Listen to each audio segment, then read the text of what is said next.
That's the actual construction itself. It's just mammoth. Pictures can't possibly show you what that really is like. And just a massive, massive construction site. Solid granite. It's run by a private enterprise company. That's the Chinese manager.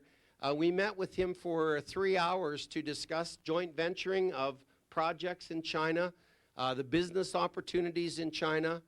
And again, I can't tell you enough about what I believe the positive prospects in a country like China will be for us. That's the river flooding. That is what would be the premier of the province where all the flooding was occurring. This is into Shanghai and the Pudong area. This, China thinks, will be the New York of China.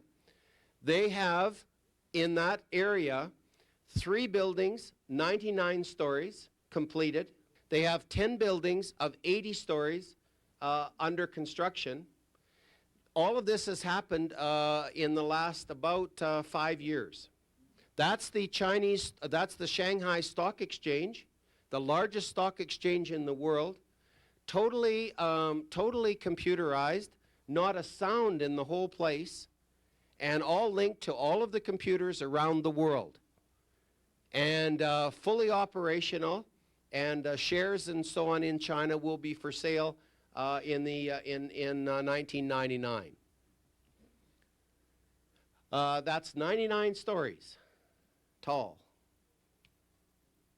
That's the old China across the river, and they're leveling about 2 blocks a week of old China and replacing it with new China. So when Mr. Chrétien says, you know, we are the leading in the world, we better watch out. We'd better get a little bit more productive, and we better use our technology to our advantage, because these guys are coming. And they're going to compete with us for markets, but they also represent huge markets for us. But we better know about them. We better be ready. There's the old China, and you see the new China coming. The new buildings literally just sprouting up everywhere. It's just quite amazing. That's the leader of our party. That's what the leader makes you do when you take him to China. You have to carry him around in a chair like that. It's really tough, you know, because it was 45 degrees Celsius, and it was tough having to do that. We spoke to some of you would have said, why would Preston Manning talk about Canada's bad economy and our dollar to businessmen, foreign businessmen? You all read the stories, the liberal spin. That's the business meeting we were at. That's in a Chamber of Commerce.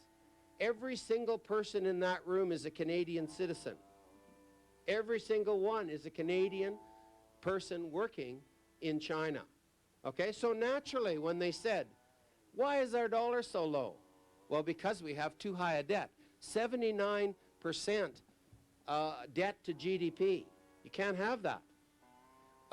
We have too high taxes.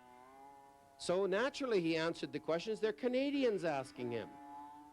But you saw the spin in the paper talking about that to foreign governments.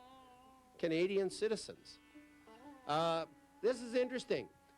Towns in China don't charge taxes. They have businesses. So this is an electric wire factory, and that's how they build their roads and so on. This is a carnation factory where they grow seeds. 25% of the carnations in the world, seed, comes from this place. I had a birthday in China. I had 8 birthday parties that day. Every time I went somewhere, we had a birthday party.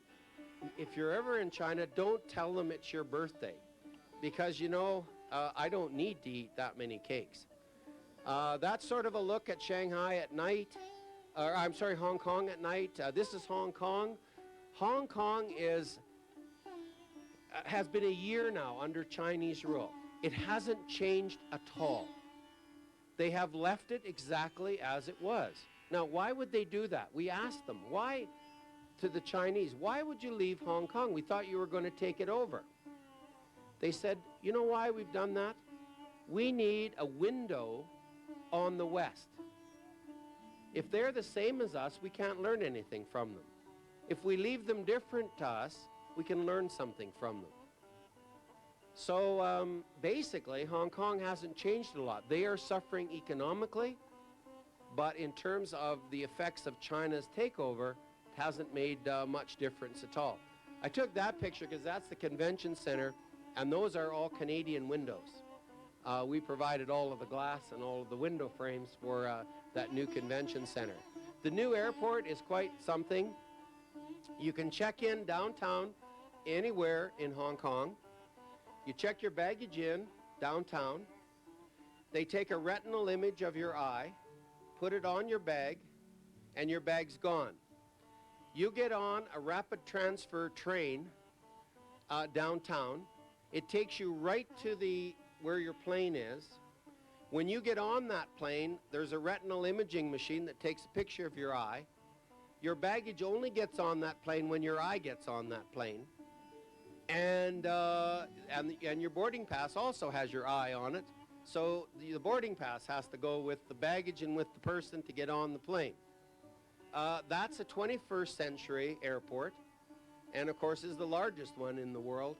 They've had some problems getting it up and running, but it is a pretty phenomenal place. That's what it's going to be like in the 21st century air travel. Some of the infrastructure, a lot of infrastructure. You can see the construction in Hong Kong is phenomenal. Now over to India, and I'll go fairly quickly here because of time. We started off in Mumbai, which was Bombay. The old British influence, the industrial place. Actually, India hasn't changed much in 50 years, but there's one message that India gave us, and that is how diversified we are. And you in the West have not paid attention to us for 50 years. You have ignored us. And we desperately want to become a world player. And the one way we can do that, we found on May the 11th. Because on May the 11th, you now paid attention to us. And so we have 1 billion people. We have a government there, the BJP, which are a pretty interesting conglomeration of a government. And we have more military than I've ever seen anywhere in the world. We have the 4th largest army of 4 million troops. And I'll show you a couple pictures here. This is some of the old British tradition, some of the old churches. Of course, the BJP believe that India is a Hindu state. They have combined religion and politics, and they do that pretty aggressively. This is just the capital. You'll see the difference. This is the foreign affairs minister. And the neat part of this whole thing was we got to meet all of the top government people in India and Pakistan, because 3 days before we left, Mr. Axworthy called me and said, "You and Manning are not going to India and Pakistan." And I said, "Pardon? I mean, we've only been planning this for 6 months. And 2 or 3 days before, you're not going?" He said, "Yes, we're boycotting them because of their nuclear tests." We were there to ask them to say, "We wish you wouldn't have done that. You should, why would you do that?" Secondly, explain to us what we can do to try and make a difference to get you to get rid of those nuclear weapons, and openly discuss it. The Canadian government's approach is we're going to boycott them. That's not going to get us anywhere with a country or with a government like the BJP and a political system like they have in India or Pakistan. So in India, what we found was, 70% of the population are in poverty. They're spending 50% of their budget on military. And, it was just a hard place to visit. Some of the historical sites, that is the premier of one of the states. That's the Foreign Affairs Committee, and it was pretty interesting. I have never seen such an aggressive bunch of politicians as those guys. They told us, we're going to attack Pakistan. We're going to knock Pakistan off. We don't like those guys. And they openly said that. We had them repeat it a couple of times.